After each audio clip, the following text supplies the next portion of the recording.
আসসালামু আলাইকুম রহমতুল্লাহ। সুপ্রিয় শিক্ষার্থী, নতুন আরো একটি লাইভ ক্লাসে সবাইকে স্বাগত জানাচ্ছি। আমার কথা ঠিকঠাক শোনা যায় কিনা এবং বোর্ডটা ক্লিয়ার দেখা যায় কিনা একটু এনশিওর করো।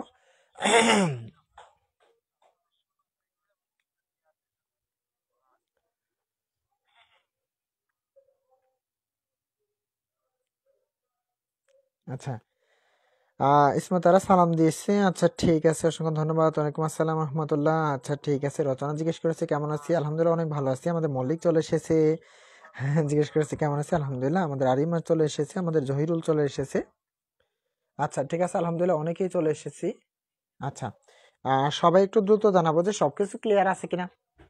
সবাই একটু দ্রুত জানাবো যে সবকিছু ক্লিয়ারলি আছে কি না, একটু দ্রুত জানাবো। হ্যাঁ, দেন হচ্ছে আমরা শুরু করব। আচ্ছা, একটু দ্রুত জানাও যে সবকিছু ক্লিয়ারলি আছে কিনা। একটু দ্রুত জানাও যে সবকিছু ক্লিয়ার আছে কিনা। আচ্ছা, জহিরুল সালাম দিয়েছে। আচ্ছা ঠিক আছে, একটু দ্রুত জানাও যে সবকিছু ক্লিয়ার আছে কিনা। সবকিছু ক্লিয়ার আছে কি না। আচ্ছা, আমাদের আরিমা বলেছে হচ্ছে ক্লিয়ার, ইসমাতারা হচ্ছে ক্লিয়ার, আচ্ছা জহিরুল হচ্ছে ক্লিয়ার, আচ্ছা জয় মল্লিক হচ্ছে ক্লিয়ার। হ্যাঁ আচ্ছা ঠিক আছে ঠিক আছে। আচ্ছা আমরা 1 মিনিট সময় দিই, কারণ হচ্ছে যারা এখনো আসেনি তারা হয়তো চলে আসবে। আচ্ছা, একটু দ্রুত জানাও সবকিছু ঠিক আছে কিনা। আচ্ছা রাতুল বলেছে হচ্ছে ক্লিয়ার। আচ্ছা ঠিক আছে, অসংখ্য ধন্যবাদ। দেখো আমি কিন্তু সেদিন বলে দিলাম, সেদিন বলতে কালকে তো বললাম যে 6টার সময় হচ্ছে সবাই ক্লাসে চলে আসবা। আসবে হয়তো, অনেকেই চলে আসবে, আমরা একটু সময় নেই। আচ্ছা আমাদের জীবন চলে এসেছে, আচ্ছা আমাদের রাতুল চলে এসেছে। আচ্ছা আচ্ছা আচ্ছা, আলহামদুলিল্লাহ অনেকেই যুক্ত হয়ে গেছি। আচ্ছা ঠিক আছে, স্যার আমাকে আইসিটিতেই এড দিন। হ্যাঁ, আচ্ছা ঠিক আছে ঠিক আছে ঠিক আছে। আচ্ছা হ্যাঁ ঠিক আছে, দিয়ে দেবনি। আচ্ছা খেয়াল করে একটা বিষয়, আজকে আমাদের আলোচনার বিষয় আমরা ভাববো যে গত ক্লাসে আমরা যা যা পড়ছি সবগুলাই হচ্ছে বাদ, কারণ হচ্ছে ওইটা নেটওয়ার্কের জন্য কেটে গেছে। আচ্ছা আমরা ভাবলাম আমাদের আবু হাসান চলে এসেছে। আচ্ছা আমরা ভাবো যে মূলত কথা হচ্ছে যে আগে আমরা যেগুলো পড়ছি সবগুলো হচ্ছে ভুয়া, মানে এগুলা বাদ, মানে গত ক্লাসে যতটুকু পড়ছিলাম কয়েক মিনিট হবে হয়তো। আচ্ছা আজকে আমাদের আলোচনার বিষয় হচ্ছে কি, আজকে আমাদের আলোচনার বিষয় হচ্ছে রাইট ফর্ম অফ ভার্বস। আচ্ছা, রাইট মানে কি? রাইট মানে হচ্ছে সঠিক, ফর্ম অফ ভার্ব। ভার্ব মানে হচ্ছে কি ক্রিয়া, অর্থাৎ ক্রিয়ার সঠিক ব্যবহার। তাহলে ক্রিয়ার সঠিক ব্যবহারকে আমরা কি বলবো? Right forms of verb. আচ্ছা এর আগে একটা কথা বলে রাখি, সেটা হচ্ছে এটা পরীক্ষাতে কয় জায়গায় আসবে খেয়াল করা একটা বিষয়।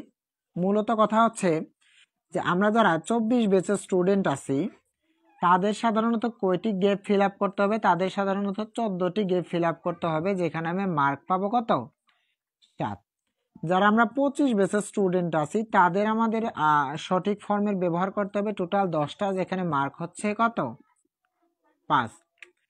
এই হচ্ছে মূল কথা। সেটা সাউন্ড একটু কমাই দিই। আচ্ছা তাহলে আমাদের 24 ব্যাচের জন্য আমাদের কারেক্ট করতে হবে ভার্ব কয় জায়গাতে? সাধারণত 14 জায়গা থেকে, যেখান থেকে মার্ক পাবা তুমি 7। 25 ব্যাচের জন্য আমাদের কয়টা ফর্ম পূরণ করতে হবে? 10টা, যেখানে মার্ক পাবো আমরা কত? 5। আচ্ছা এটা হচ্ছে একটা কথা। আর দ্বিতীয়ত কথা হচ্ছে যে এগুলো তুমি পূরণ করবা কিভাবে সেটাকে একটু লক্ষ্য করে চলো। যেমন ধরো লেখা আছে দে গো টু ঢাকা। ঢাকা, এখানে লেখা থাকবে এ নাম্বার, এ নাম্বার দিয়ে এখানে একটা গেপ থাকবে, অর্থাৎ এ নাম্বারের মধ্যে এখানে গো একটা ভার্ব অলরেডি ওরা দিয়ে দিছে। তো সেম ভাবে এরকম মনে করো 10টা লাইন থাকতে পারে বা 7টা 8টা লাইন থাকতে পারে, যে লাইনগুলোর মধ্যে সাধারণত 14টা অথবা 10টা এরকম ভার্ব অলরেডি ওরা দিয়ে দিবে। তো তোমার কাজ হচ্ছে সেই ভার্বগুলো সঠিক আছে কিনা সেটা চেক করা। যদি ভার্বগুলো সঠিক থাকে তো সেরকমই থাকবে, যদি ভার্বগুলো ভুল থাকে তো সেগুলো তোমাকে সংশোধন করতে হবে। তো উত্তর লিখবো কিভাবে? আমরা আমরা উত্তর লিখবো হচ্ছে এইভাবে, যেমন আনসার টু দ্য কোশ্চেন নং হচ্ছে ধরো 5, ধরো এ নাম্বার রাইট আনসার হচ্ছে গো, এখানে দাগ দিলেও হবে না দিলেও হবে, তোমার ইচ্ছা। বি নাম্বার রাইট আনসার হচ্ছে গোস, এইরকম। অর্থাৎ প্রথম কাজ হচ্ছে প্যারাটা সুন্দর করে আমরা পড়ে নিব, দেন হচ্ছে আমরা উত্তরগুলা বের করব, ঠিক আছে। আচ্ছা এরপরে, আচ্ছা এটুকু যদি ক্লিয়ার হয় আমার কথাটা, শুধু লিখবো হচ্ছে সিসি অথবা বিসিসি, বেসিক কনসেপ্টটা ক্লিয়ার। একটু দ্রুত জানাও যে রাইট ফর্মস অফ ভার্বের বেসিক কনসেপ্টটা ক্লিয়ার কি না, একটু জানো তো এই বেসিক কনসেপ্টটুকু ক্লিয়ার কিনা। তাহলে এর মধ্যে যারা আসেনি তারা হয়তো বা চলে আসবে। একটু দ্রুত জানাবার, রেসপন্স ভালো থাকলে কি হয় ক্লাস নিয়ে মজা লাগে। বুঝলেও বলবা, না বুঝলেও বলবা, হ্যাঁ, কারণ বুঝলে তো ভালো, না বুঝলে তো আমি আবার বুঝাবোই, এটা নিয়ে টেনশন নাই। আমি হয়তো বা মাঝে মাঝে একটু বকা দেবো যে এমন কেন হলো, কিন্তু আমি কিন্তু বোঝাবো, এটা নিয়ে কোনো প্যারা নাই। আমি কিন্তু বোঝাবো, এটা নিয়ে কোনো প্যারা নিতে হবে না।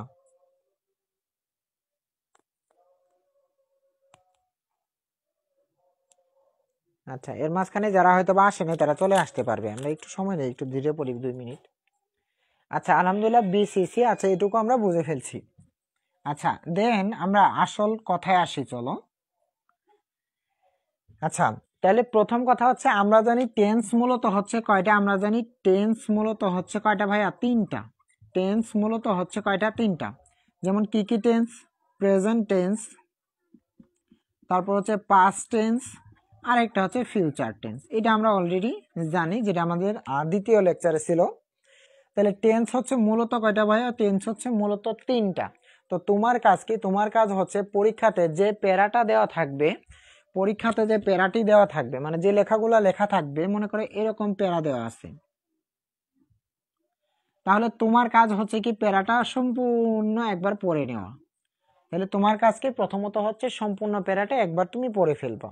আচ্ছা পড়া হয়ে গেল, দেন তোমার কাজ কি, তোমার কাজ হচ্ছে যে তুমি এই যে একটা প্যারা পড়লে, এই প্যারা থেকে তোমাকে ধরতে হবে যে এই প্যারাটা আসলে প্রেজেন্ট টেন্সে আছে নাকি পাস্ট টেন্সে আছে নাকি ফিউচার টেন্সে আছে, এটা তোমাকে আগে বেছে নিতে হবে। তো একটা কথা বলে রাখি, সেটা হচ্ছে রাইট ফর্মস অফ ভার্বের মধ্যে ফিউচার টেন্স সাধারণত আসে না বললেই চলে।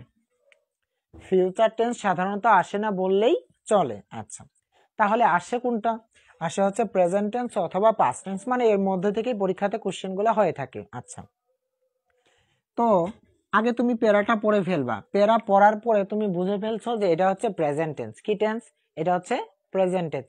তখন আমাদের পরিবর্তনগুলা কোথায় কোথায় মানে হবে, আর এখানে কি কি টাইপ আসবে সেটা লক্ষ্য করে চলো। যদি প্যারাটা প্রেজেন্ট টেন্স হয় তো সেখানে আসবে হচ্ছে V1, মানে ভার্বের বেস ফর্ম আসবে, আসবে হচ্ছে ডু অথবা আসবে হচ্ছে ডাস, তারপরে আসবে হচ্ছে কি এম, ইজ, আর, তারপরে আসবে কি ভাইয়া হ্যাভ, অবলিক আসবে হচ্ছে হ্যাজ। এই জিনিসগুলাই কিন্তু আসবে। যখন প্যারাটা পড়ে বুঝবা যে পাস্ট টেন্সে দেওয়া আছে, তাহলে সেখানে আসবে কে, V2 আসবে, তারপরে তোমার ডিড আসবে, তারপরে তোমার আসবে হচ্ছে ওয়াজ অবলিক ওয়ার, এরা আসতে পারে, তারপরে আসতে পারে তোমার হ্যাড, মানে এরা ছাড়া আর কেউ আসবে না। তাহলে আমার প্রথম কাজ কি, আমার প্রথম কাজ হচ্ছে প্যারাটা পড়ে বুঝবো সেটা প্রেজেন্ট টেন্সে আছে নাকি পাস্ট টেন্সে আছে। যদি প্যারাটা প্রেজেন্ট টেন্সে থাকে, মানে বর্তমানকে যদি নির্দেশ করে থাকে প্যারাটার মধ্যে, তাহলে এখানে V1 do, does, am, is, are, have, has এরাই আসবে। আর যখন পাস্ট টেন্স হবে তখন V2 আসবে, ডিড আসবে, ওয়াজ আসবে, ওয়ার আসবে, হ্যাড আসবে, শুধুমাত্র এরাই আসবে। তবে হ্যাঁ, প্রেজেন্ট টেন্স যদি বোঝাই তাহলে দেখবা 2-1টা পাস্ট টেন্স এর মধ্যে ঢুকতে পারে। মানে সব জায়গাতে মনে করো do, does, did, sorry do, does, তারপরে am, is, are, have, has এর আসছে, কিন্তু কোনো একটা জায়গায় ওয়াজ আসতে পারে, আবার এটার মধ্যে কোনো একটা জায়গায় ইজ আসতে পারে। তার মানে কি, যদি প্যারাটা ফুললি প্রেজেন্ট টেন্স হয় তাহলে কিন্তু এরাই আসবে, তবে 2-1টা পাস্ট টেন্স ঢুকতে পারে। যদি পাস্ট টেন্স বোঝায় তাহলে এরা আসবে, তবে 2-1টা প্রেজেন্ট টেন্স ঢুকতে পারে। এই হচ্ছে কথা। এই বেসিকটুকু যদি বুঝে থাকি তাহলে আমরা লিখবো হচ্ছে বি সি, মানে বেসিকটা ক্লিয়ার।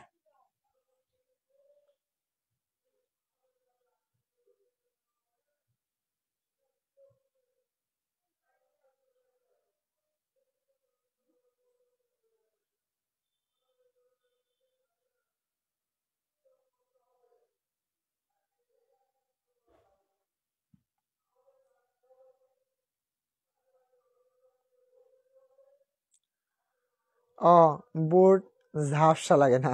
আচ্ছা, ওই নেটওয়ার্কে অনেক সময় এরকম হয়ে যায়, তবে ক্লিয়ার হয়ে যাবে। আরেকটা বিষয় হচ্ছে, আমরা যে মেসেঞ্জার গ্রুপে আছি সেই মেসেঞ্জার গ্রুপে অযথা কোনো মেসেজ দেওয়া উচিত না। হ্যাঁ, বা কেউ যদি কোনো কিছু জিজ্ঞেস করে, বলো যে তুমি এটা করতে পারো, একটা মেসেজ দিতে পারো এইভাবে। আর ক্লাস নিয়ে কোনো মেসেজ দিতে হবে না, মানে ক্লাস কয়টার সময় হবে, কি হবে না হবে, এগুলা হচ্ছে আমি রুটিন দিয়ে দেবো, রুটিন ওয়াইজ ক্লাস হবে, তুমি ক্লাসে চলে আসবা, হয়ে যাবে। আর যদি কোনো সময় আমি পড়াতে না পারি, তাহলে হয়তো আমার বিশেষ কোনো কারণে আমি পড়াতে পারলাম না, সেটা আমি গিয়ে ফিল আপ করে দিব পরে, এটা নিয়ে প্যারা নেওয়ার দরকার নাই। গ্রুপে যাবা, নোটিশ দেখবা, কথা শেষ। আর যদি কোনো সময় তোমার কোনো প্রবলেম হয়, যেমন ধরো একটা বোর্ড কোশ্চেন অথবা একটা টপিক তুমি বুঝতেছ না, তাহলে গ্রুপে লিখে দেবা যে এটা তো আমি বুঝি না, যদি কেউ মানে পেয়ে থাকো তাহলে অবশ্যই আমাকে জানাবে অথবা আমাকে একটু বুঝিয়ে দেবে। এটুকু লেখার পরে এরকম করার দরকার নাই যে তুমি এটা কেন পারো না, এটা না পারার কি, মানে এরকম কোনো কিছু করার দরকার নাই। তুমি পারো, রেসপন্স করবা, পারো না ইগনোর করবা, শেষ কথা আমার। কিন্তু গ্রুপে এই যে হুদাহুদি যে কথা বলা, আমি বললাম যে ধরো অনেকের এরকম সমস্যা হয় যে 2 দিন এমবি কিনতে পারলো না, 2 দিন পরে সে গ্রুপে আসছে। এখন 2 দিন পরে গ্রুপে আসার পরে যদি এমন হয় যে গ্রুপে মেসেজ আসে দেখে 700 মেসেজ, তো মানুষের কি খায় দেয় কাম নাই? ওই 700 মেসেজ কি পড়তে যাবে এখানে? গ্রুপে 2টা কাজ হবে, ছাড়া কিচ্ছু হবে না। বড় জোর হচ্ছে আমি লিঙ্ক দিব, ক্লাসে আসবে, 1 নম্বর কথা। দ্বিতীয়ত কথা, আমি নোটিশ দেবো, সেটা পড়ে নিবা, শেষ। আর এছাড়া হচ্ছে যদি তোমার কোনো প্রবলেম থাকে, তুমি ছবিটা দিবা, দিয়ে বলবা যে এটা যদি কেউ বুঝে থাকো আমাকে একটু বুঝাই দাও। কেউ বুঝাই দিলে দিব, না দিলে তোমার আর কোনো মেসেজই দেওয়া দরকার নেই। তখন আমি যখন সেটা দেখবো, তখন আমি উত্তরটা দিয়ে দিবো। আরেক কথা বলে রাখি, আমি হচ্ছে অফলাইনে পড়ে, সেটা হয়তো বা যারা আমার পরিচিত গ্রুপে আছে তারা অবশ্য জানো যে আমি সাধারণত সকাল 8টা থেকে শুরু করে বিকাল 4টা পর্যন্ত অফলাইনে আমার টানা বেচ আছে। মানে একদম টানা, সকাল 8টা থেকে শুরু করে, মানে এরকম টানা বেচ। শুধু ওই নামাজের সময় একটু বিরতি থাকে, এই হচ্ছে বিষয়। যার কারণে সকাল থেকে শুরু করে, মানে সকাল থেকে শুরু করে সারাদিন রাতে আমার মেসেজ দিলে রেসপন্স পাবা না। আমাকে মেসেজ দেওয়া কোন সময় আমি বলে রাখি, আমাকে মেসেজ দেওয়া হচ্ছে 4টা থেকে 6টা। 4টা থেকে কয়টা? 4টা থেকে 6টা, এর মধ্যেই তোমার যা প্রয়োজনীয় বিষয় আছে বা জানার কথা আছে সেগুলো দিয়ে দেবে। আর যদি বিশেষ প্রয়োজন হয় তাহলে আমাকে কষ্ট করে ফোন করবে, আমি সবগুলো মেসেজ আসলে ওই সময় সিন করতে পারবো না। জানোই তো যে অফলাইনে তোমরা তো অনেক সময় পড়ো, যে অফলাইনে আমি পড়াইতেছি, এখন হুট করে যদি আমি কারোর সাথে মেসেঞ্জারে কথা বলা শুরু করি, তাহলে তো আসলে যারা অফলাইনের সামনে পড়তেছে তারা বিরক্তি ফিল করবে। হ্যাঁ, যার কারণে যার যত সমস্যা আছে বিকাল 4টা থেকে 6টা এর মধ্যে মেসেঞ্জার হোক, ইমো, হোয়াটসঅ্যাপ, মানে যা মন চায় তা হোক, এর মধ্যে তুমি আমাকে দিয়ে দিবা। কিন্তু এই যে রাতের মধ্যে আমি অতটা রেসপন্স করতে পারবো না, তারপর হচ্ছে দিনেও করতে পারবো না। মানে এই 2 ঘন্টার মধ্যে তোমার যা যা প্রয়োজনীয় কথা আছে সবগুলা বলবা, যদি খুব বেশি প্রয়োজন হয় আমাকে সরাসরি ফোন করবা, শেষ কথা।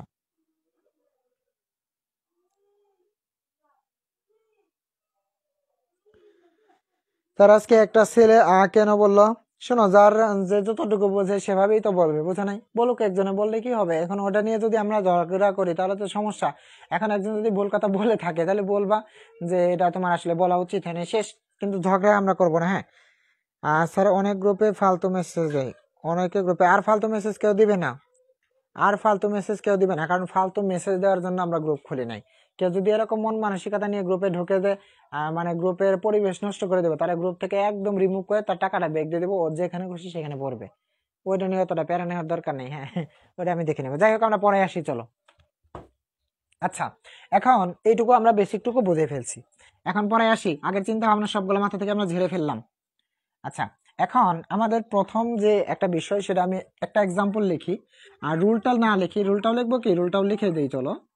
যে রুলটা হচ্ছে এরকম, প্রেজেন্ট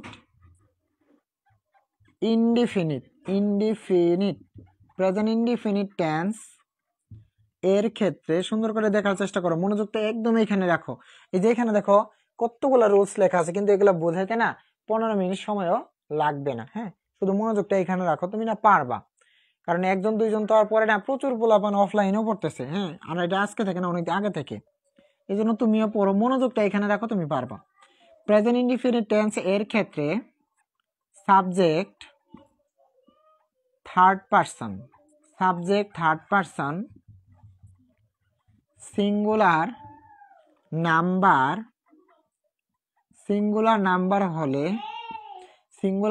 হলে মূল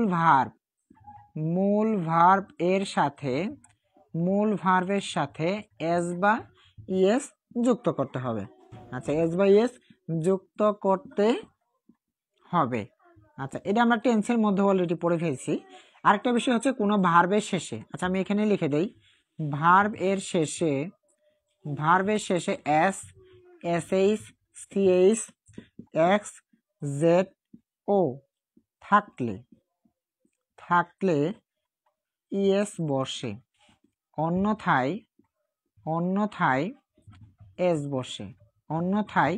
বসে, আচ্ছা খেয়াল করো একটা বিষয়, আমরা একটা এক্সাম্পল লেখার চেষ্টা করি।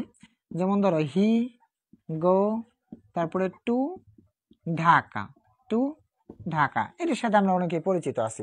আচ্ছা এখানে বলছে হি গো টু ঢাকা, সে ঢাকা যায়। এখানে সম্পূর্ণ কথাটা শুনলেই বোঝা যায় শুধুমাত্র বর্তমানের কথা, এখানে অতীতের কোনো কথা নাই। এখন অতীতের কথা আছে কিনা সেটা তুমি বুঝবা কিভাবে? ওখানে লেখা থাকবে yesterday, long ago, once upon এ টাইম। আমরা কেউ মেসেজ মানে এখানে কেউ কিচ্ছু না দেয়, হ্যাঁ এখানে কেউ কিছু না দেয়, ক্লাসে যখন আমি কথা বলা শুরু করবো তখন তোমার মনের মধ্যে যা প্রশ্ন থাকুক এগুলো মনেই রাখবা, আগে কথা শোনা শুরু করবা, এগুলো বাদ দেবো, এগুলো কেউ কিচ্ছু লেখার দরকার নাই।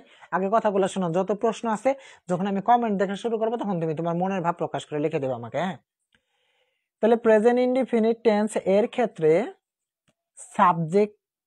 সাবজেক্টটা যদি থার্ড পারসন এবং সিঙ্গুলার নাম্বার হয়, তাহলে কি বলছি, সাবজেক্টটা থার্ড পারসন হইতে হবে এবং সিঙ্গুলার নাম্বার হইতে হবে। তাহলে সাবজেক্টটা যখন থার্ড পারসন সিঙ্গুলার নাম্বার হবে তখনই একমাত্র ভার্বের সাথে কি হবে, এস বাই এস যুক্ত হবে। আরেকটা বিষয় কি, যে কোনো ভার্বের শেষে যখন এস থাকে, S H, C H, X, Z এবং ও থাকে, মানে এদের মধ্যে যদি কেউ কোনো ভার্বের শেষে থাকে তাহলে সেই ভার্বের শেষে তুমি আরো ইএস যুক্ত করে দিবা। যদি এদের মধ্যে কেউ কোনো ভার্বের শেষে না থাকে তাহলে ওটা যা আছে তাই থাকবে। এখন বলছে হি গো টু ঢাকা, সে ঢাকা যায়। আচ্ছা কে ঢাকা যায়? সে ঢাকা যায়। তাহলে সেটাকে আমরা বলবো হচ্ছে সাবজেক্ট, সেটাকে আমরা কি বলবো বলতো, সাবজেক্ট বলবো। তার মানে এখানে হি হচ্ছে সাবজেক্ট। তাহলে হিটা কি পার্সন বলতো, হি আমার মধ্যে আছে না, তোমার মধ্যে আছে না, দুজনের মধ্যে যেহেতু নাই সেহেতু এটা থার্ড পার্সন। তাহলে আমরা সাবজেক্ট খুঁজে পেলাম, থার্ড পার্সন খুঁজে পেলাম। এবার বলো তো এটা সিঙ্গুলার নাকি প্লুরাল? হ্যাঁ সিঙ্গুলার, কারণ সে তো এখানে একজন। তার মানে আমরা subject third person singular number খুঁজে পেয়েছি। তাহলে অবশ্যই সেই ভার্বের সাথে কি হবে, এস অথবা ইএস যুক্ত করতে হবে। এখন যখন তুমি এস বা ইএস যুক্ত করতে গেছো, দেখো এই ভার্বটার শেষে কিন্তু ও আছে, যেহেতু এই ভার্বের শেষে ও আছে সেহেতু কি হবে, ইএস যুক্ত করতে হবে। তাহলে আমাদের রাইট আনসার হচ্ছে কি গো। এখন আমরা আরেকটা এক্সাম্পল যদি এইভাবে লেখার চেষ্টা করি, যে হচ্ছে দা বয় রিড এ বুক, মানে বালক একটা বই পড়ে, আচ্ছা পড়ুক, সমস্যা কি, এখানে অতীতের তো কোনো কথা নাই, যেহেতু অতীতের কথা নাই সেহেতু এটা হচ্ছে প্রেজেন্ট টেন্স। আর প্রেজেন্ট টেন্স মানে কি, ওই যে দা বয়, এটা কি পার্সন, কি number, third person singular number. তাহলে কি হবে, ভার্বের সাথে এস বাই এস যুক্ত হবে। এখন দেখো এই ভার্বের শেষে কিন্তু ডি লেখা, আমরা জানি কোনো ভার্বের শেষে যদি S, S H, C H, X, Z এবং ও এদের মধ্যে যদি কেউ ভার্বটা শেষে থাকে তাহলেই একমাত্র ইএস হবে। আর এদের মধ্যে কেউ যদি সেই ভার্বটা শেষে না থাকে তাহলে এস মানে ইএস হবে না, কি হবে, শুধুমাত্র এস হবে। তাহলে এখানে রিড লেখা আছে, তাহলে বলো তো রিড কি একটা ভার্ব না? হ্যাঁ ভার্ব। তাহলে এই ভার্বের সাথে তুমি কি যুক্ত করবা, শুধুমাত্র এস যুক্ত করবা। তাহলে রাইট আনসার হচ্ছে কি রিড। এখন এই প্রশ্নটা যদি ঠিক এইভাবে হয়তো, যে হিয়ার জায়গায় মনে করো এখানে দে লেখা আছে, বলো হিয়ার জায়গায় কি লেখা আছে, হিয়ার জায়গায় মনে করো দে লেখা আছে। আচ্ছা দেটা কি পার্সন বলতো, দে হচ্ছে থার্ড পার্সন, হ্যাঁ ঠিক আছে। Singular number? অবশ্যই না, যেহেতু থার্ড পার্সন সিঙ্গুলারের মধ্যে কোনোটাও যদি অমিল থাকে মানে না মিলে তাহলে সেখানে ভার্ব যা আছে তাই থাকবে। তাহলে এখানে গো আছে, কি হবে, গই। কারণ কি, কারণ সাবজেক্টটা তো আর থার্ড পারসন সিঙ্গুলার না, সাবজেক্টটা হচ্ছে থার্ড পারসন প্লুরাল। যেহেতু সাবজেক্টটা থার্ড পারসন সিঙ্গুলার হয়নি সেহেতু ভার্বটা যা আছে তাই থাকবে। এখন এক নাম্বার রুলসটা যদি বুঝে থাকি তাহলে লিখবো হচ্ছে 1D।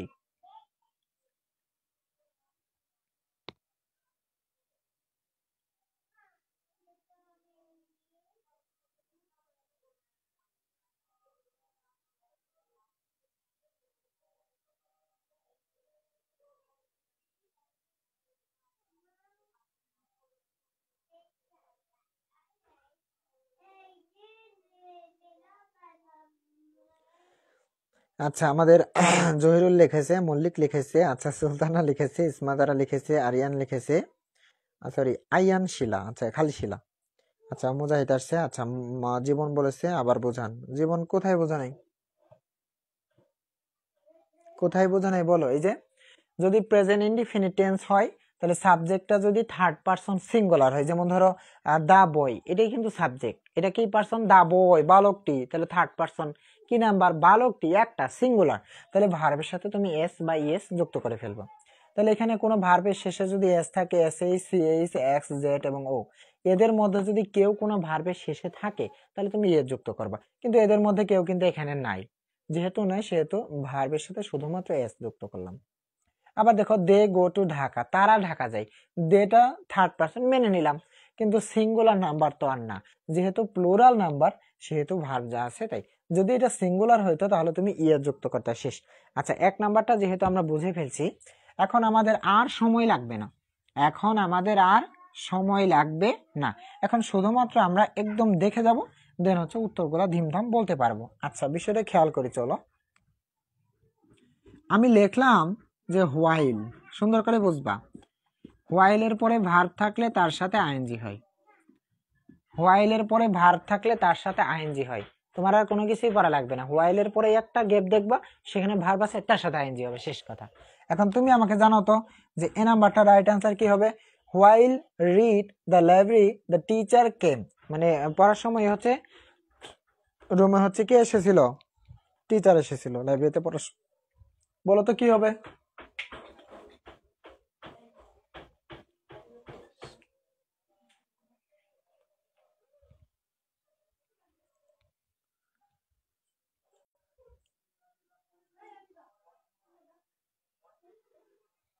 আচ্ছা বলো বলো বলো, দ্রুত জানাও যে কি হবে। আচ্ছা হ্যাঁ জয় মল্লিক হচ্ছে রিডিং, আন্তারা হচ্ছে রিডিং, মুনতারা হচ্ছে রিডিং, মুনতারা, আন্তারা মুনতারা, ও আল্লাহ সুন্দর আছে তো আন্তারা মুনতারা, ও আন্তারা মুনতারা, রাতুল, নাদিম, রিমা, জহিরুল, আচ্ছা ঠিক আছে, সুলতানা, শিলা, আচ্ছা মুজাহিদ, জীবন, আইএনজি হবে। আচ্ছা এটা আমরা বুঝে ফেলছি, তার মানে এক নম্বরে আমরা যেটা বুঝলাম সেটা হচ্ছে হোয়াইলের পরে ভার্ব থাকলে তার সাথে কি হবে, আইএনজি হবে, কথা ক্লিয়ার। আচ্ছা দেন হচ্ছে আরেকটা জিনিস আমরা শিখবো, যে হোয়াইলের পরে যদি একটা সাবজেক্ট থাকে, হোয়াইলের পরে কি থাকে ভাইয়া, যদি সাবজেক্ট থাকে তাহলে কি হবে, তাহলে ওয়াজ অথবা ওয়ের প্লাস হচ্ছে ভি ওয়ান প্লাস হচ্ছে আইএনজি, এইটুকু হবে। তাহলে হোয়াইলের মধ্যে সাধারণত আমরা দুইটা জিনিস শিখে ফেললাম, কিভাবে, হোয়াইলের পরে ভার্ব থাকলে সরাসরি আইএনজি, কথা শেষ। আর হোয়াইলের পরে যদি একটা সাবজেক্ট থাকে তাহলে ওয়াজ অথবা ওয়ের তারপরে ভার্বের সাথে আইএনজি, তার মানে হোয়াইল থাকলে যে ভার্বের সাথে আইএনজি হবে সেটা ফিক্সড। যদি হোয়াইলের পরে কোনো সাবজেক্ট না থাকে তাহলে ওয়াজ এর বসবে না, আর যদি হোয়াইলের পরে সাবজেক্ট থাকে তাহলে ওয়াজ এর বসবে। এখন সাহায্যকারী ভার্বের যে একটা ব্যবহার আছে সেটা আমরা একবার লক্ষ্য করার চেষ্টা করি চলো। যেমন হি, আমরা জানি যে হি হচ্ছে থার্ড পারসন সিঙ্গুলার নাম্বার, এটা আমি মানে টেন্সের মধ্যে অলমোস্ট পড়াইছি, যে হি হচ্ছে থার্ড পারসন সিঙ্গুলার নাম্বার, যেহেতু সেহেতু এস আলাগুলা হবে, তার মানে হি এর সাথে কি হবে ইজ, হি এর সাথে কি হবে ডাস, হি এর সাথে কি হবে ওয়াজ, হি এর সাথে কি হবে হ্যাজ। আচ্ছা এগুলা কিন্তু আমরা অলরেডি টেন্সের মধ্যে পড়ে আসছি, যে সাবজেক্টটা যদি থার্ড পারসন সিঙ্গুলার নাম্বার হয় তাহলে এস যুক্ত সাহায্যকারী ভার্বগুলো বসে, ঠিক আছে। আর যদি সাবজেক্ট থার্ড পারসন সিঙ্গুলার না হয় তাহলে এস ছাড়াগুলা বসে। এখন দ্বিতীয়টাতে লেখা আছে হোয়াইল, সুন্দর করে বুঝো, হোয়াইল দ্য ওল্ড উমেন, তাহলে কি হোয়াইলের পরে আমরা একটা সাবজেক্ট পাইছি না, তাহলে হোয়াইলের পরে যেহেতু আমরা একটা সাবজেক্ট পাইছি সেহেতু ভার্বের সাথে যে আইএনজি হবে সেটা ফিক্সড। এখন তার আগে হয়তোবা ওয়াজ হবে নয়তোবা ওয়ের হবে। এখন তোমার কাছে প্রশ্ন, দ্য ওল্ড ওমেন কয়জন ব্যক্তি, একজন ব্যক্তি না, একজন ব্যক্তি না, থার্ড পারসন সিঙ্গুলার, তাহলে তুমি বলো ওয়াজ ওয়াশিং হবে নাকি ওয়ের ওয়াশিং হবে, বুঝে তারপরে উত্তর বলবা, না বুঝলে আমি বুঝাই দেব, বলো কি হবে, ওয়াজ ওয়াশিং নাকি হচ্ছে ওয়ের ওয়াশিং, দ্রুত জানাও।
আচ্ছা বলো, ওয়াজ ওয়াশিং হবে নাকি ওয়ের ওয়াশিং হবে? দ্রুত জানো তো, কমেন্ট আসেনি, আমি ওই যে নেটওয়ার্ক সমস্যা করছিল যার কোনো কমেন্ট আসেনি।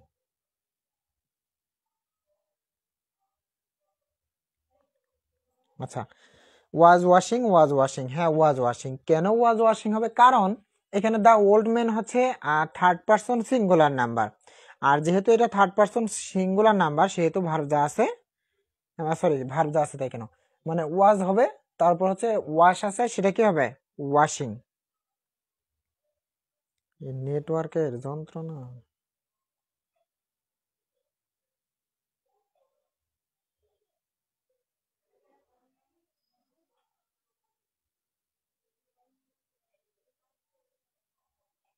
আচ্ছা, ওয়াজ ওয়াশিং, ওয়াজ ওয়াশিং, ঠিক আছে, অসংখ্য ধন্যবাদ।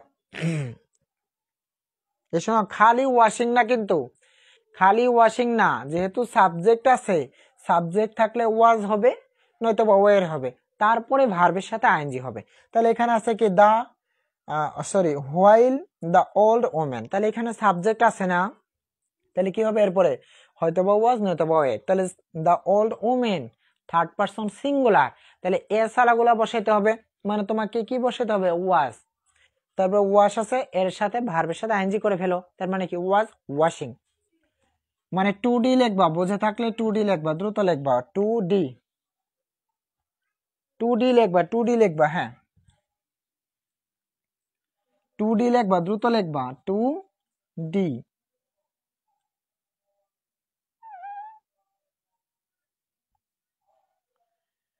2D লিখবা, 2D লিখবা, 2D 2D 2D 2D 2D।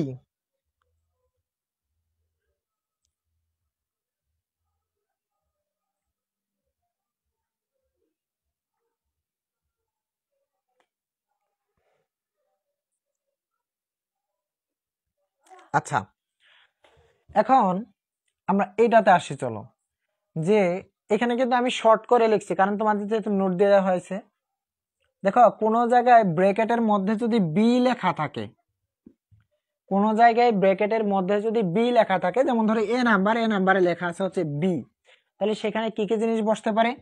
সেখানে বসতে পারে এম, ইজ, আর, সেখানে বসতে পারে হচ্ছে ওয়াজ, অবলিক হচ্ছে ওয়ার। যদি প্রেজেন্ট টেন্স বোঝায়, যদি সেই সেই সেন্টেন্সটা যারা প্রেজেন্ট টেন্স বোঝায়, তাহলে সেখানে এমিজারের মধ্যে যে কোনো একটা হবে, মানে কোথাও ব্র্যাকেটে বি লেখা থাকলে সেখানে এমিজারের মধ্যে থেকে যে কোনো একটা হবে। যদি সেটা পাস্ট টেন্স বোঝায়, তাহলে সেখানে ওয়াজ এর মধ্যে থেকে যে কোনো একটা হবে। তো এক্সাম্পলের দিকে খেয়াল করে লেখা আছে বাংলাদেশ দেশ এন্ড এগ্রিকালচারাল কান্ট্রি, বাংলাদেশ হচ্ছে কৃষি প্রধান দেশ। এখন তোমাকে যদি আমি প্রশ্ন করি যে এখানে অতীতের কোনো কথা আছে, তুমি বলবা না, যেহেতু অতীতের কথা নাই সেহেতু এটা প্রেজেন্ট ইনডিফিনিট টেন্স অথবা প্রেজেন্ট টেন্স ধরতে পারো। কি টেন্স? Present tense. এখন তুমি বলো তো, বাংলাদেশ কি দুনিয়ার মধ্যে কি 5-7টা করে 10টা করে 15টা করে আছে? না, কয়টা আছে? একটা।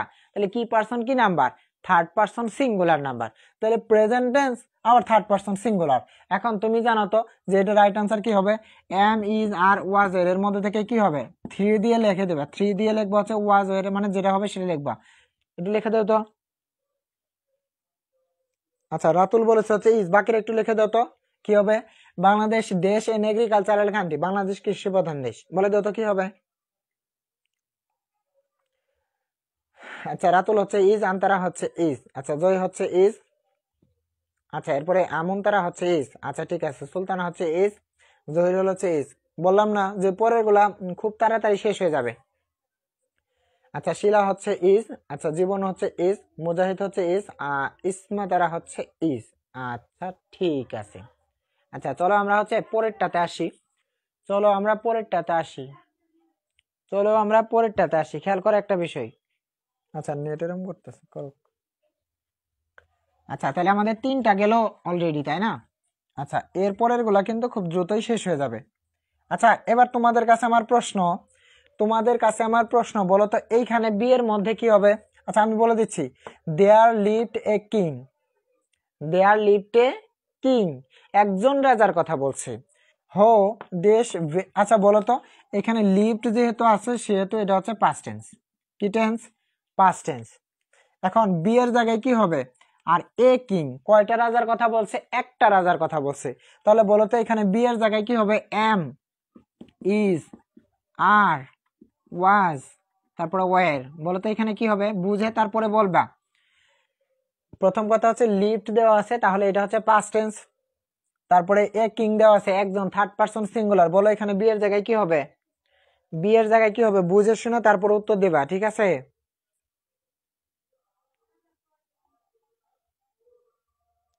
নামাজের আগে কি শেষ হবে ভাইয়া? হ্যাঁ শেষ হবে, নামাজের আগে শেষ হবে, সমস্যা নাই। আচ্ছা, ওয়াজ ওয়াজ ওয়াজ। আর মুজাহিদ ইজ বললা কেন? মুজাহিদ জয় মল্লিক ইজ বললা কেন বলো তো? পাস্ট টেন্সে কোনোদিন ইজ আসে? টেন্সের মধ্যে পড়াইছি না পাস্ট টেন্সের মধ্যে কি ইজ আসে? পাস্ট টেন্সে হচ্ছে ওয়াজের। যেহেতু I king third person singular number, সেহেতু অবশ্যই অবশ্যই কি হবে? অবশ্যই অবশ্যই কি হবে? হ্যাঁ, অবশ্যই অবশ্যই ওয়াজ হবে। শেষ কথা, অবশ্যই অবশ্যই কি হবে? ওয়াজ হবে। আমাদের 3টা রুলস অলরেডি ডান। আমি বলছি না যে পরের রুলস গুলা ইজিলি শেষ করতে পারবা, খুব সহজ। দেখো, ব্রেকেটের মধ্যে কোথাও লেখা আছে হচ্ছে নট গো, নট গো। তার মানে ব্রেকেটের মধ্যে যদি কোথাও এরকম নট থাকে, তো সেখানে বসে do not, does not, does not, তারপরে বসে হচ্ছে ডিড নট, ডিড নট। তাহলে কোনো ব্র্যাকেটের মাঝখানে যদি এরকম নট লেখা থাকে, তো সেখানে ডো নট হইতে পারে, ডাজ নট হইতে পারে, ডিড নট হইতে পারে। যদি সেটা প্রেজেন্ট টেন্স বোঝায়, যদি সেটা প্রেজেন্ট টেন্স বোঝায়, তাহলে সেখানে কি বসে? ডো নট অথবা ডাজ নট। আর যদি সেটা পাস্ট টেন্স বোঝায়, যদি সেটা পাস্ট টেন্স বোঝায়, তো সেখানে হয় ডিড নট। তাহলে প্রেজেন্ট টেন্সের ক্ষেত্রে do not, does not, past টেন্সের ক্ষেত্রে হবে ডিড নট। কোথাও যদি নট থাকে, যেমন ধরো সেটা প্রেজেন্ট টেন্স বোঝাইছে, তখন তুমি কি লিখবা? যেমন ধরো হচ্ছে ডাজ নট, তারপরে এখানে গো আছে, গোটাও কিন্তু সাথেই থাকবে। তাহলে রাইট অ্যান্সার এরকম হবে যে ডাজন্ট গো। যেমন ধরো ডো নট হবে, তাহলে সেখানে আনসার হবে কি? ডো নট গো, মানে ডোন্ট গো এরকম। বা তুমি শর্ট ফর্ম ইউজ করতে পারো। অথবা হবে কি? Did not go. মানে কি বুঝলাম এখানে? যে কোথাও যদি নট থাকে, সেখানে ডো নট, ডাজ নট অথবা ডিড নট আসে। যদি সেন্টেন্স দ্বারা প্রেজেন্ট টেন্স বোঝায় ডো নট, ডাজ নট। যদি পাস্ট টেন্স বোঝায় ডিড নট হবে। এখন এইখানে লেখা আছে you not go to college yesterday. Yesterday যেহেতু লেখা আছে, এখন তোমার কাছে আমার প্রশ্ন যে এখানে নট গো আছে, তাহলে কি ডো নট গো হবে, ডাজ নট গো হবে, ডিড নট গো হবে? বলো রাইট আনসারটা লিখে দাও, দ্রুত লিখে দাও, রাইট আনসারটা দ্রুত লিখে দাও, রাইট আনসারটা দ্রুত লিখে দাও, রাইট আনসারটা দ্রুত লিখে দাও।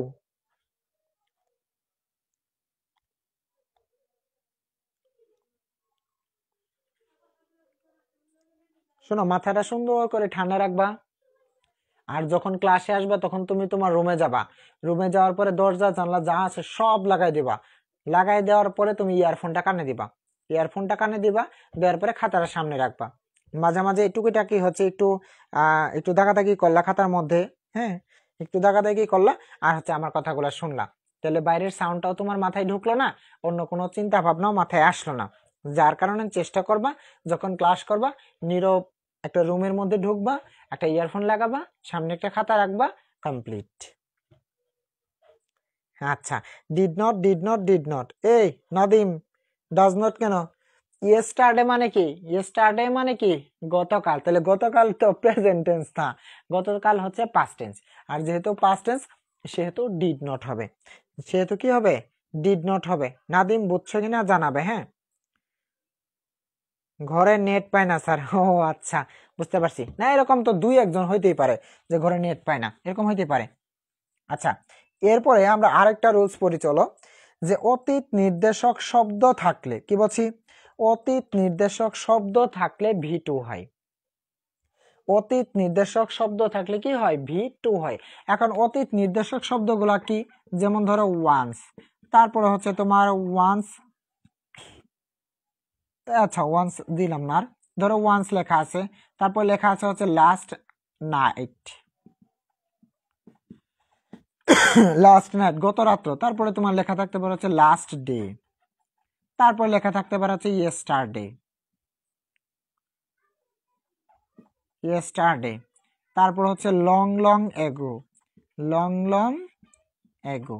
মানে এরকম যে শব্দগুলা দেখলে কিন্তু তুমি চিনে ফেলবা যে এটা আসলে কি পাস্ট টেন্সে দেওয়া আছে। তো এরকম অতীত নির্দেশক যে শব্দগুলো আছে, এরকম কোন শব্দ যদি তুমি কোনো সেন্টেন্সে পাও, তাহলে সেই সেন্টেন্সে যে ভার্বটা থাকবে সেটা অবশ্যই অবশ্যই V2 হবে। ইউ কাম হোম ইয়েস্টারডে, এখানে ইয়েস্টারডে আছে, তাহলে V2 হবে। বলো তো রাইট আনসার কি হবে? লিখে দাও তো, 5-এর রাইট আনসারটা কি হবে? 5-এর রাইট আনসারটা কি হবে? You come home yesterday. Yesterday মানে V2, ইয়েস্টারডে মানে হচ্ছে অতীত, অতীতের একটা কথা, তাহলে V2 হবে। বলো তো রাইট আনসারটা কি হবে?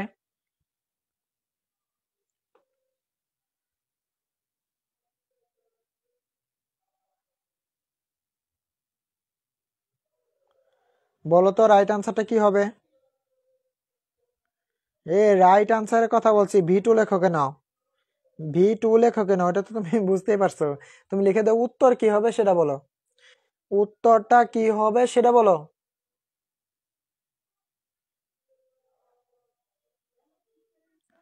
আচ্ছা আলহামদুলিল্লাহ, ক্যাম ক্যাম ক্যাম ক্যাম ক্যাম। আচ্ছা শিলা, তুমি কাম বললা কেন? ইসমা তারা কাম বললা কেন? কাম বললা কেন? কামের 3টা ফরম্যাট কি? যে কাম, ক্যাম, আবার কাম। কাম ক্যাম কাম, এটাকে আমরা বলবো V1, এটা V2, আর এটা হচ্ছে V3। তাহলে V2 যেহেতু হবে, তাহলে অবশ্যই অবশ্যই ক্যাম হবে। যারা ক্যাম বলেছি তাদেরকে অসংখ্য ধন্যবাদ জানাচ্ছি। হ্যাঁ, আর যারা বোঝেনি তারা মেবি বুঝতে পারছে এবার। আচ্ছা, এরপরে আমাদের যে বিষয়টা সেটা হচ্ছে একটু খেয়াল করার চেষ্টা করি। যেমন ধরো আমি লিখলাম আই সো হিম গো। তাহলে বলো তো এই সেন্টেন্সের মধ্যে কয়টা ভার্ব আছে? একটা ভার্ব হচ্ছে এখানে, আর একটা ভার্ব হচ্ছে এখানে। তাহলে বলো তো আমাদের এখানে ভার্ব আছে কয়টা? আমি তো আগে বলছি, হ্যাঁ আগে বলছো, ঠিক আছে ধন্যবাদ। আচ্ছা বলো তো এখানে ভার্ব আছে কয়টা? 2টা ভার্ব আছে। তার মানে কি ভার্ব প্লাস হচ্ছে ভার্ব 1 প্লাস হচ্ছে আইএনজি। তার মানে দ্বিতীয় ভার্বের সাথে অবশ্যই অবশ্যই ভার্বের সাথে কি হবে? আইএনজি হবে। তাহলে 2টা ভার্ব যদি কোনো সেন্টেন্সে থাকে, তাহলে দ্বিতীয় ভার্বের সাথে আইএনজি হবে। এখন বলো রাইট আনসার কি হবে? এটা হচ্ছে আমাদের 6 নাম্বার রুলস। বলো 6 নাম্বার রাইট আনসারটা কি হবে? বলো 6 নাম্বার রাইট আনসার কি হবে? সরি স্যার, নেট প্রবলেম তো তাই ভালো মতো শুনতে পাইনি। ও আচ্ছা ঠিক আছে।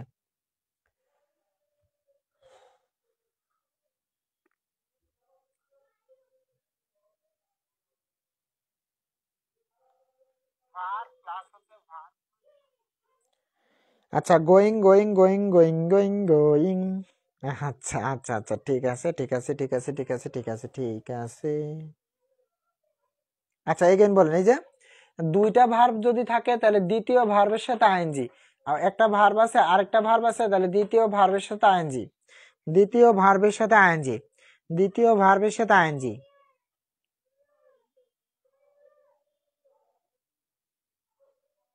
আচ্ছা দ্বিতীয় ভার্বের সাথে আইএনজি, আচ্ছা ঠিক আছে। আচ্ছা এরপরে তোমাদের নতুন একটা জিনিস শেখাবো। হ্যাঁ, সেটা হচ্ছে ধরো অ্যাক্টিভ ভয়েস। বলো তো অ্যাক্টিভ ভয়েস কিভাবে চেনা যায় আর প্যাসিভ ভয়েস কিভাবে চেনা যায়?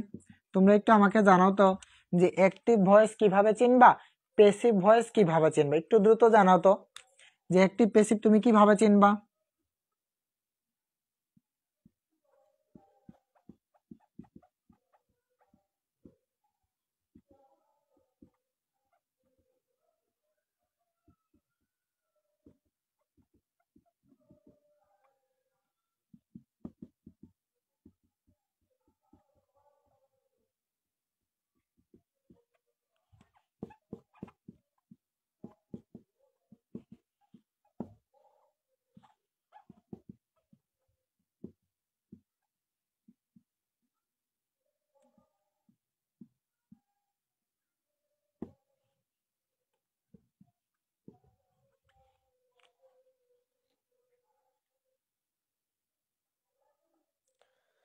স্যার তাড়াতাড়ি করেন, আজান দেয়। আজান কি অলরেডি দিয়ে দিতেছে তোমাদের এখানে?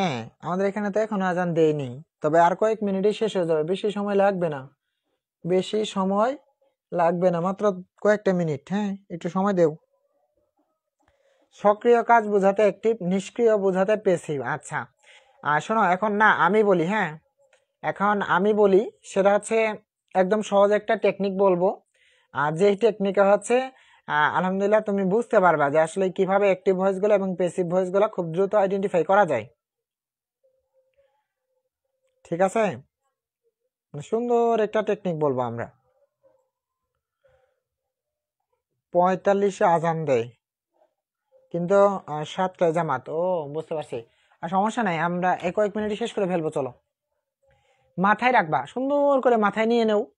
এই সেন্টেন্সের সাবজেক্ট হচ্ছে কি আই, আর ইট হচ্ছে কি ভার্ব। আচ্ছা, আই ইট রাইস মানে কি আমি ভাত খাই। এখন তুমি বলো তো যে আই হচ্ছে সাবজেক্ট, ইট হচ্ছে ভার্ব, এই ভার্বের যে কাজটা সেটা সাবজেক্টটা করতে পারে কিনা। আচ্ছা, আমি কি ভাত খাইতে পারি না বলো তো, মানে আমি এই ভাতটা কি খাইতে পারি না, পারি। তার মানে কি সাবজেক্ট ভার্বের কাজটা করতে পারছে। যখন দেখবা সাবজেক্ট ভার্বের কাজটা করতে পারবে তখন এটাকে তুমি বলবা হচ্ছে অ্যাক্টিভ ভয়েস। আবার এখানে দেখো রাইস মানে হচ্ছে ভাত, ইট মানে খাওয়া। আচ্ছা, ভাত কোনোদিন খাইতে পারবো? ভাত কি কয় যে আমি না খাই? ভাত কি কখনো খাইতে পারবে? জীবনও না। ভাত কি নিজে খাইতে পারবে? পারবে না। কিন্তু আমি ভাত কিন্তু ঠিক খাইতে পারি। তার মানে কি এখানে সাবজেক্টটা ভার্বের কাজ করতে পারছে, যার কারণে এটা অ্যাক্টিভ ভয়েস। এখানে সাবজেক্টটা ভার্বের কাজ করতে পারে নাই, সেটা প্যাসিভ ভয়েস। ঠিক আছে। আচ্ছা, এখন যদি আমি তোমাকে বলি, সুন্দর করে বুঝে তারপরে বলবা উত্তর। হ্যাঁ, আমি বললাম the people use internet. The people use internet মানে হচ্ছে জনগণ ইন্টারনেট ব্যবহার করে। বলতো এটা অ্যাক্টিভ নাকি প্যাসিভ? মানে জনগণ কি ইন্টারনেট ইউজ করতে পারে না? পারে। তাহলে এটা হচ্ছে অ্যাক্টিভ ভয়েস। এটা কি অ্যাক্টিভ ভয়েস। কিন্তু আমি যদি এভাবে বলি যে ইন্টারনেট ইউজ, আমি বললাম এইভাবে যে ইন্টারনেট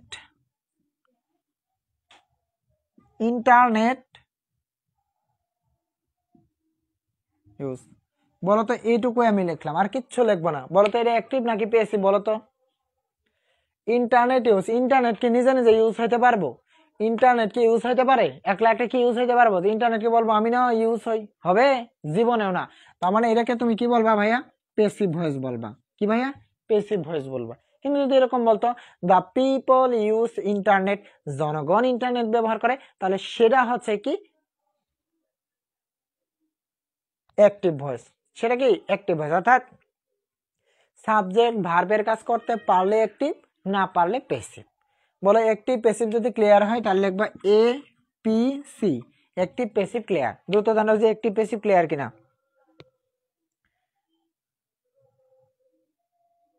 এই তো আলহামদুলিল্লাহ, কত সুন্দর বুঝতেছি, কত সুন্দর বুঝতেছি। হ্যাঁ, দ্রুত জানাও, দ্রুত জানাও, দ্রুত জানাও। এপিসি কিনা, এপিসি কিনা, দ্রুত জানাও, দ্রুত জানাও।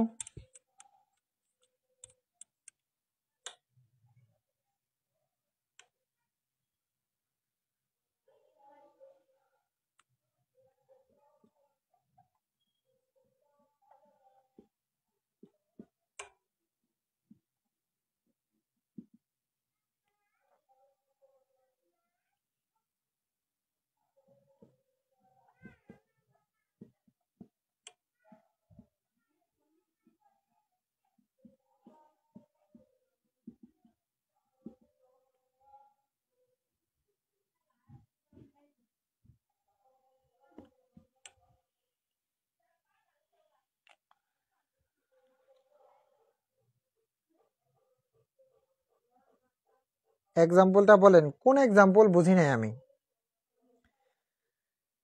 জয় মল্লিক, কোন এক্সাম্পলের কথা বললে আমি বুঝি নাই। মানে আমি আবার বলি, যখন দেখবা সাবজেক্ট ভার্বের কাজ করতে পারছে, যেমন আমি ভাত খাই, আমি কি ভাত খাইতে পারি না? পারি। এটা অ্যাক্টিভ, এটা কি অ্যাক্টিভ।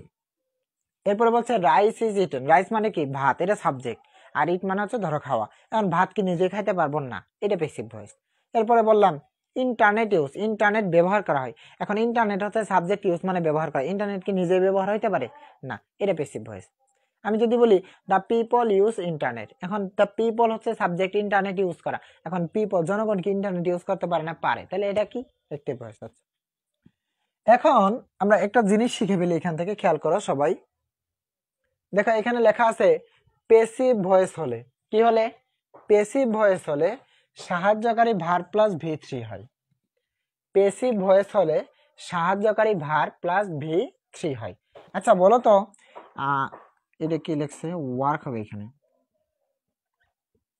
আচ্ছা আমাকে শুধু এটুকু জানো তো যে the work do by him, বলো এটা অ্যাক্টিভ নাকি প্যাসিভ, বলো দ্রুত জানাও।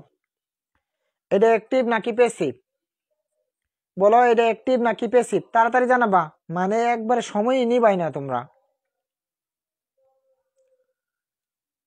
আচ্ছা ধৈর্য হচ্ছে প্যাসিভ, বাকিরা তাড়াতাড়ি জানাও। 16 জন লাইনে আছি, তো 16টা কমেন্ট করলেও তো অনেকে দেখবে, দেখলেও তো সেটা বোঝা হয়ে যাবে। আচ্ছা আমাদের আরিমু বলেছে হচ্ছে অ্যাক্টিভ, কোন জীবনের অ্যাক্টিভ, বাড়িতে মাথা একদম ফাটাই ফেলবো। হ্যাঁ এখানে দা ওয়ার্ক হচ্ছে সাবজেক্ট, ডো মানে করা, কাজ কি নিজেই করতে পারবো, কাজ কি নিজেই করতে পারবো না, তাহলে এটা হচ্ছে কি প্যাসিভ ভয়েস। বলো বলো বলো, কাজ কি নিজেই করতে পারবো না, তো কাজ যেহেতু নিজেই করতে পারে না তাহলে সেটা কি হবে প্যাসিভ ভয়েস হবে। আর প্যাসিভ ভয়েসের ক্ষেত্রে আমরা একটাই স্ট্রাকচার পড়লাম যে সাহায্যকারী ভার্ব প্লাস ভি থ্রি হয়, সাহায্যকারী ভার্ব প্লাস ভি থ্রি হয়, বুঝা গেল। এখন কথা হচ্ছে সাহায্যকারী ভার্ব কি হবে, সাহায্যকারী ভার্ব কি হবে, যদি প্রেজেন্ট টেন্স হয়, যদি প্রেজেন্ট টেন্স হয় তাহলে হচ্ছে এম ইজ আর, আর যদি পাস্ট টেন্স হয় তাহলে কি হবে ওয়াজ অবলিক হচ্ছে ওয়ার, ওয়াজ অবলিক ওয়ার।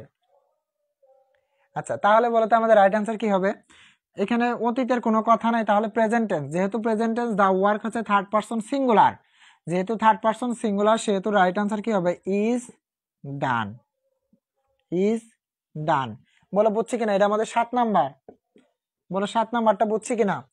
তাহলে the work do by him, তাহলে এখানে কাজ তো আর নিজে করতে পারে না, তাহলে প্যাসিভ ভয়েস, আর প্যাসিভ ভয়েস হলে কি হয় সাহায্যকারী ভার্ব প্লাস ভি থ্রি, যেহেতু এটা present indefinite tense am is are plus V three হবে, পাস্ট ইনডিফিনিট টেন্স হলে was were plus V three হবে, যেহেতু present indefinite the work third person singular তাহলে কি হবে ইজ, আর ডু আছে ডান, ডু আছে ডান। আরেকবার তো বললাম, শোনো এই যে আবার বলে দিলাম, এই যে আবার বলে দিলাম যে দা ওয়ার্ক কাজ তো আর নিজেই করতে পারে না, কাজ যেহেতু নিজে করতে পারে না সেহেতু এটা কি প্যাসিভ ভয়েস। আর প্যাসিভ ভয়েস প্রেজেন্ট টেন্স নাকি পাস্ট টেন্স, প্রেজেন্ট টেন্স, কারণ অতীতের কোনো কথা এখানে নাই, যেহেতু প্রেজেন্ট টেন্স সেহেতু am is are plus V three, তাহলে দা ওয়ার্কের পরে এম ইজ আর কি হবো ইজ হবো, এই যে বসালে মিজ, তারপর ডু আছে ডান, শেষ শেষ শেষ। আচ্ছা আমাদের 7 নাম্বারটা বোঝা হয়ে গেছে, এবার আসো 8 নাম্বার, এইবার আসা হচ্ছে 8 নাম্বার। দেখো 8 নাম্বারে কি হবে, আমরা কিছু মডাল ভার্বের সাথে পরিচিত, যেমন can, could, may, might, shall, should, will, would, এগুলোকে আমরা কি বলি মডাল ভার্ব বলি। এখন তোমাদের কাছে আমার আরেকটা প্রশ্ন, আমি এখানে বলে দিলাম এটা হচ্ছে কাজ, টাস্ক মানে হচ্ছে কাজ, এখানে বলছে the task can complete, complete মানে শেষ করা, সাবজেক্ট হচ্ছে কাজ, কাজ কি নিজেই শেষ হইতে পারে নাকি পারে না। এখন তুমি বলো তো এটা অ্যাক্টিভ নাকি প্যাসিভ, অ্যাক্টিভ নাকি প্যাসিভ, অ্যাক্টিভ নাকি প্যাসিভ, দ্রুত জানো তো।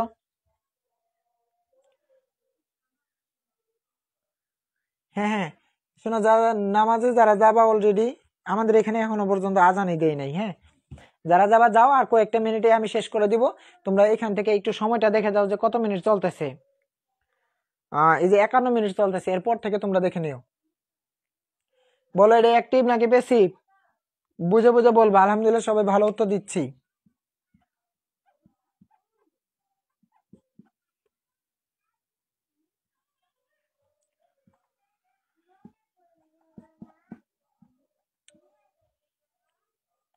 আচ্ছা আচ্ছা আলহামদুলিল্লাহ বলতে পারছি যে প্যাসিভ ভয়েস, আচ্ছা বলতে পারছি প্যাসিভ ভয়েস, প্যাসিভ ভয়েস, অসংখ্য ধন্যবাদ, এই তো কত সুন্দর বুঝতেছি। আচ্ছা যদি এটা প্যাসিভ ভয়েস হয়ে থাকে, যদি এটা প্যাসিভ ভয়েস হয়ে থাকে, আর এখানে দেখো তো এইটার মধ্যে কি কোনো মডাল ভার্ব ছিল, মডাল ভার্ব ছিল না। যখন দেখবা মডাল ভার্ব নাই তাহলে হবে সাহায্যকারী ভার্ব প্লাস ভি থ্রি, তাহলে মডাল ভার্ব না থাকলে কি হবে সাহায্যকারী ভার্ব প্লাস ভি থ্রি। আর এখানে দেখো তো কোনো মডাল ভার্ব আছে কিনা, হ্যাঁ মডাল ভার্ব আছে, তাহলে মডাল ভার্ব যদি থাকে তাহলে কি হবে বি প্লাস হচ্ছে ভি থ্রি, বি প্লাস হচ্ছে ভি থ্রি, আর কমপ্লিটের ভি থ্রি হচ্ছে কমপ্লিটেড, তাহলে বলো তো এটা রাইট অ্যান্সার কি হবে, বলো তো এটা রাইট আনসার কি হবে? মানে মডাল ভার্ব যদি না থাকে তাহলে সাহায্যকারী ভার্ব প্লাস ভি3, আর যদি মডাল ভার্ব থাকে তাহলে বি প্লাস ভি3। বলো রাইট আনসার কি হবে? আল্লাহ,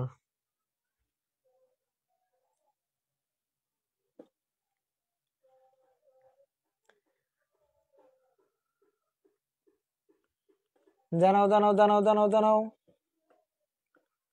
শোনো, আমাদের পড়া শেষ, আর একটা জিনিস আছে তো, সেটা পড়লেই মোটামুটি শেষ হয়ে যাবে, আর কোনো প্যারা নাই। হুম, আর মাত্র একটা জিনিস আছে, হ্যাঁ তাই শেষ। সরি, দুইটা আছে মনে হয় না। আচ্ছা, বি বি, শোনো, এই যে আর একটা কথা বলি, বি মানে কিন্তু এখানে বি ভার্ব না, সরাসরি বি হবে। যারা লিখে দিচ্ছে না বি কমপ্লিটেড, এটা রাইট আনসার। মানে বি মানে তোমরা অনেকে ভাবতেছো যে মনে হয় এখানে বি মানে এম ইজ আর ওয়াজ এর, এগুলা না।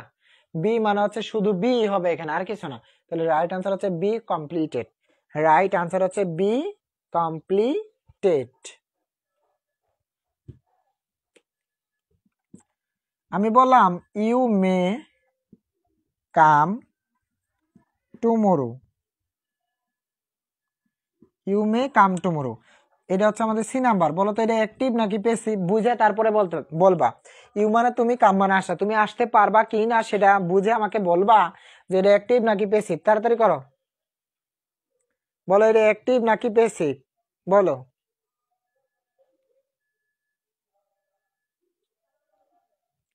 বলো এটা অ্যাক্টিভ নাকি প্যাসিভ।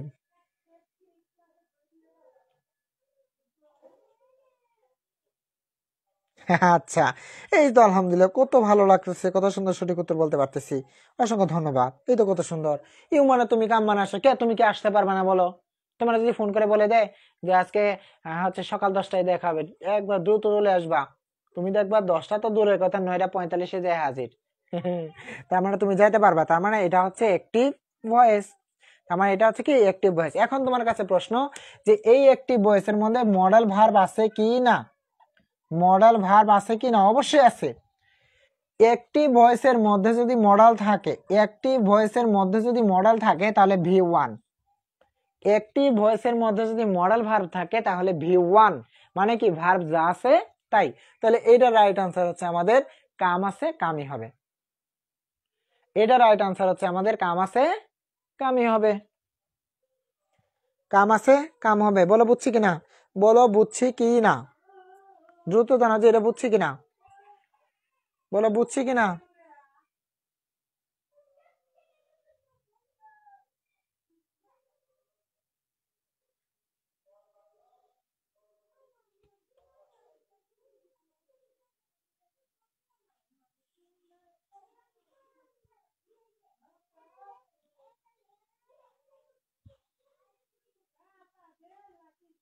আচ্ছা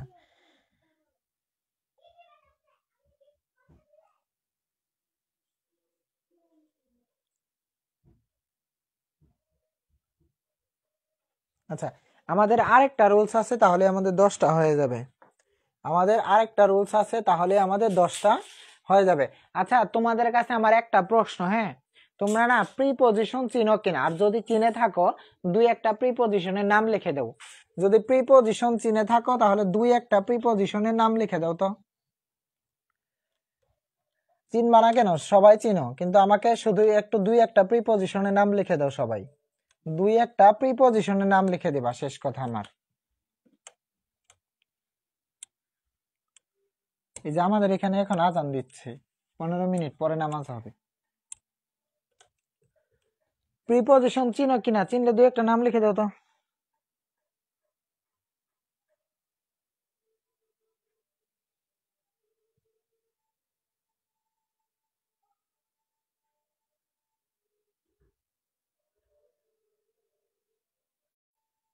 আমরা বলি হচ্ছে প্রিপজিশন এগুলাকে। আচ্ছা, এগুলাকে আমরা কি বলি? এগুলাকে আমরা বলি হচ্ছে প্রিপজিশন। এগুলাকে আমরা কি বলি? এগুলাকে আমরা বলি হচ্ছে প্রিপজিশন। আচ্ছা, এখন একটা কথাতে আমার উত্তরটা হয়ে যাবে, একটা কথাতে আমাদের উত্তরটা হয়ে যাবে। প্রিপজিশনের পরে যদি ভার্ব থাকে তাহলে তার সাথে আইএনজি হয়, প্রিপজিশনের পরে ভার্ব থাকলে তার সাথে আইএনজি। এখানে লেখা আছে হচ্ছে অফ, এই অফটা একটা প্রিপজিশন, তাহলে বলো এখানে ডো আছে কি হবে বলো, এখানে ডো আছে কি হবে বলো বলো বলো বলো, এখানে ডো আছে কি হবে বলো। স্যার নেট প্রবলেম, নেট তো প্রবলেম না, আমার ফোনে একজন ফোন করছিল যার কারণে এরকম হয়েছে। আচ্ছা এটা একটু দ্রুত জানো তো কি হবে। অফটা হচ্ছে প্রিপজিশন, এই প্রিপজিশনের পরে ভার্ব থাকলে তার সাথে আইএনজি হয়, তাহলে অফ এর পরে আছে ডো, বলো রাইট আনসার কি হবে।